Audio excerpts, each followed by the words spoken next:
I was 17 when I took the job that still ruins my sleep to this day. The family lived on the outskirts of town, in one of those strange in-between places where the suburbs fade into fields, half-finished development sitting next to acres of nothing. The house itself was brand new, unnaturally clean, like a model home nobody truly lived in yet. But they paid well, and the kid, 6-month-old Emily, was sweet and quiet. The parents left around 7 p.m. for a work dinner they swore they'd be back early from.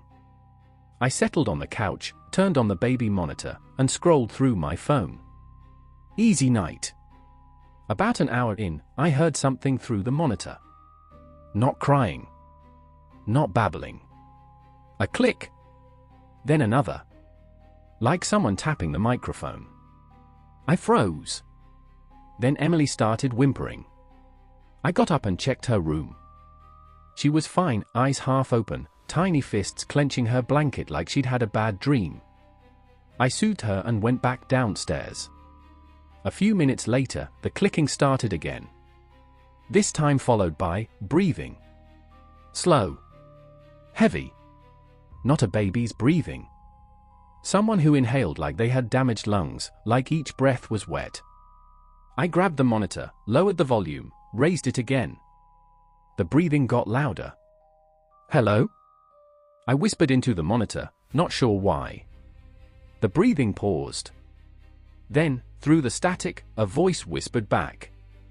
Don't come in here. My skin crawled so violently that I almost dropped the device. I ran upstairs, not caring if I was or not supposed to. The room was dark except for the nightlight shaped like a moon. Emily was still asleep. The closet was shut. The window locked. But the baby monitor camera, the one mounted in the corner, had turned itself to face the wall. I hadn't touched it.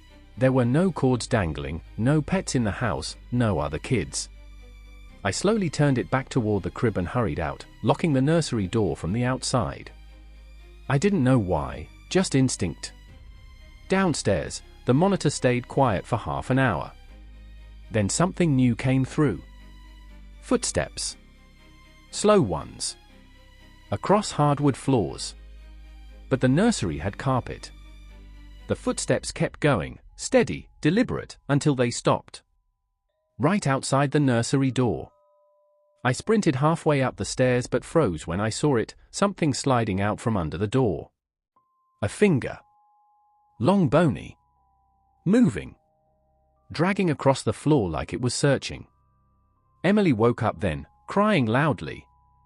Her sobs echoed through the monitor. Then the voice whispered again, but not from the device this time. From upstairs. Right behind the nursery door. Shush, you'll wake her. I backed down the stairs, shaking so badly I nearly fell. I called the parents over and over. Straight to voicemail. Then the footsteps started again, this time coming down the stairs. I didn't wait. I ran out of the house and into the cold night, barefoot, phone in hand. I hid behind my parked car until headlights finally pulled into the driveway. The mother got out, annoyed.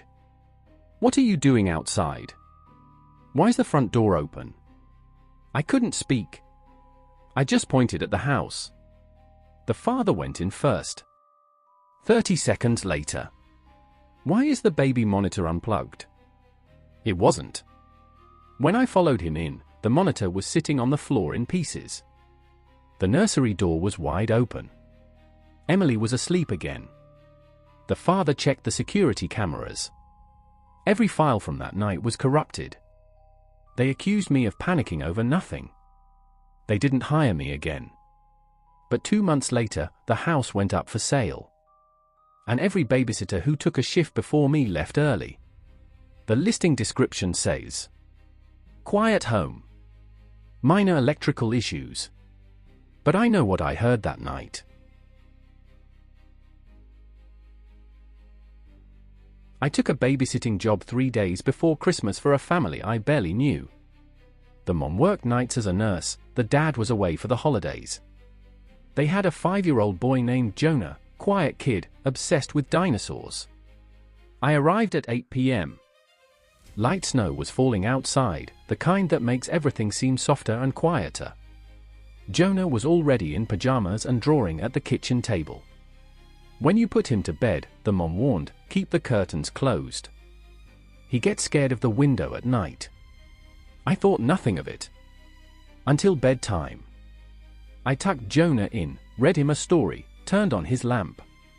I was about to leave when he whispered, "Can you close the curtains tighter?" She looks in when they're not tight. I stopped. "Who looks in?" He pointed at the window. "The woman with the mouth." I felt a chill crawl up my neck. What kind of mouth?" He made a wide, exaggerated smile with his hands, stretching the corners too far. Like she's happy but she's not happy. Kids say creepy things. I forced a laugh, shut the curtains, and told him to sleep. But 20 minutes later, tap, tap, tap. Soft tapping on glass. I froze halfway down the hallway. The house was silent. The tapping came again. I walked toward Jonah's room. Each step felt heavier. My brain kept telling me it was a branch or a squirrel. But then, Jonah screamed. I threw the door open. He was sitting up in bed, pointing at the window, shaking violently. "She's smiling at me."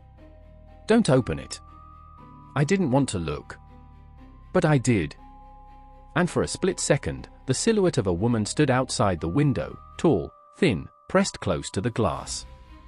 The snow behind her made her shape clearer, but the darkness hid her face, except for one thing. Her mouth, it stretched from cheek to cheek. Too wide. Too sharp. Like it had been carved there. I flipped on every light in the house, grabbed Jonah, and carried him into the living room. I locked every door and called his mom. No answer. 10 minutes passed before Jonah whispered. She moved to the other window. I looked toward the sliding glass door. A face pressed against it. Not a person. A stretched, pale, woman-shaped thing with a smile that ran across her entire face. It didn't fog the glass when it breathed. It didn't blink. It just smiled. Then it knocked. Slowly. Like it wanted to be let in. I backed me and Jonah into the hallway, heart pounding so loud it drowned everything else out. The knocking turned into scratching, light, controlled, deliberate. Then it stopped. I didn't hear footsteps. I didn't hear anything.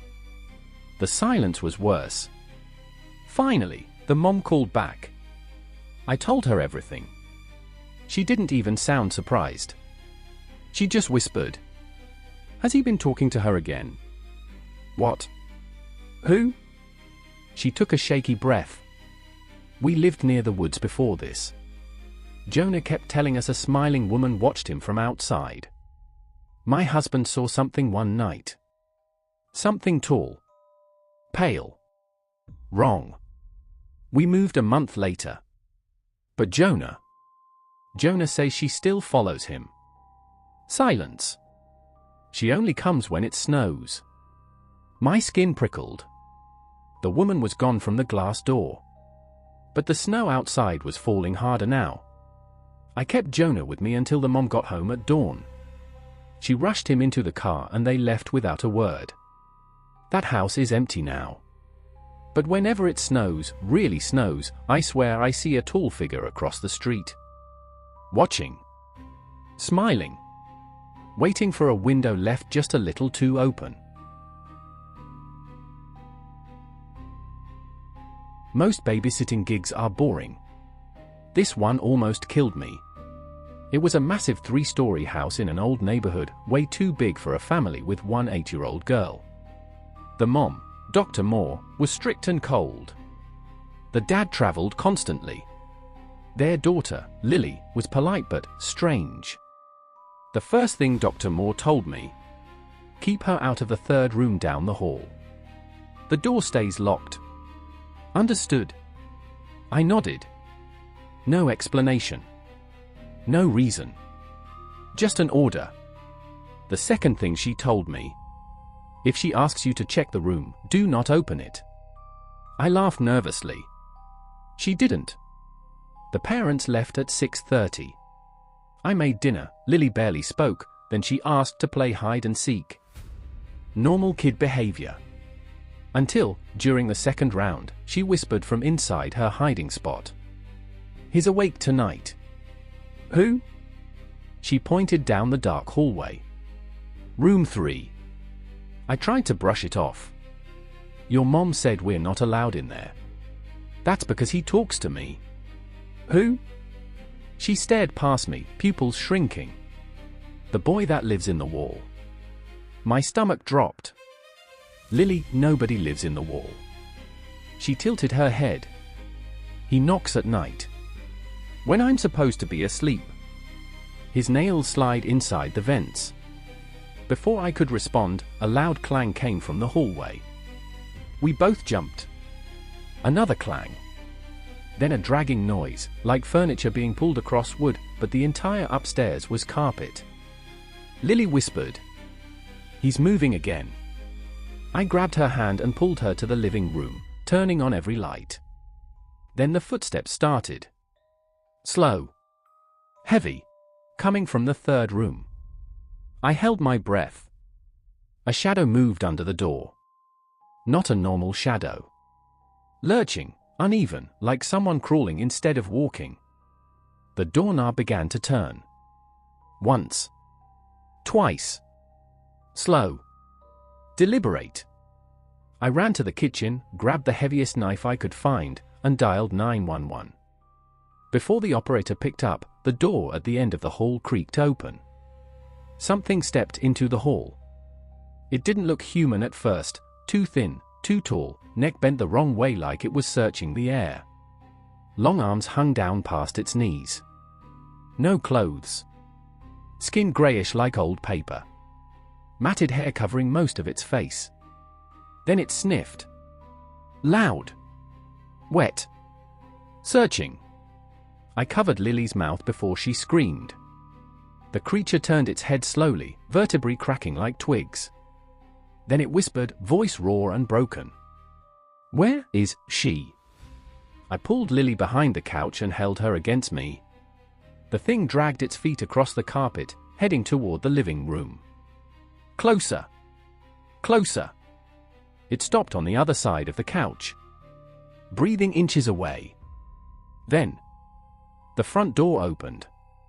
Dr. Moore stepped in, saw the creature, and didn't scream. She simply snapped.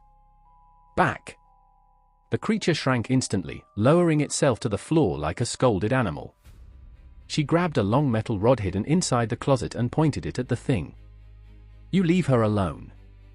The creature retreated, crawling backward into the hall until it disappeared into the third room.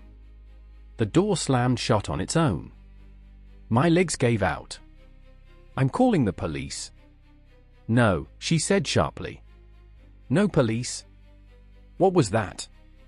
Dr. Moore stared at me with exhausted eyes. "My son." I felt sick. "You have another child. He was born wrong. Dangerous. We contain him. The room is reinforced. He responds to commands, but only from me." I grabbed Lily. "I'm never coming back." "I understand," Dr. Moore whispered. As I left the house that night, I looked up at the third room window. A face stared back. Thin. Wide-eyed. Mouth open in an unnatural smile. And as I reached my car, the window fogged from the inside. And a finger slowly traced across the glass. "Hi, Lily." Lily never went back to that house. The Morse moved 6 months later. But I still dream of that face, watching me through the darkness, smiling like it knew exactly where I lived.